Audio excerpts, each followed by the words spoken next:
ይደበላለቅ መሬት ይመታ ምስክሮቹ የሙስሮቹ ወዳጅ ቤተሰብ እስኪንያችሁ ሙሽራው ሙሽራዬ ሚዜዎቹ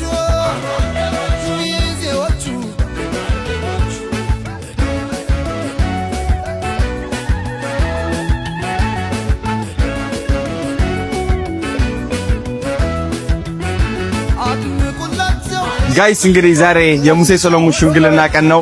በጣም ደስ የሚል ቀን ከእናቱ ጋር ሲተቃቀፍ ሽማግሌዎችም እዚህ ባሉ በጣም ደስ የሚል ድባብ አለ እዚህ። ደስ ብሎኛል። እውነት ደስ የሚል ቀን ቸባርኩት በልቶ ጠጥቶ አገር ባህሎች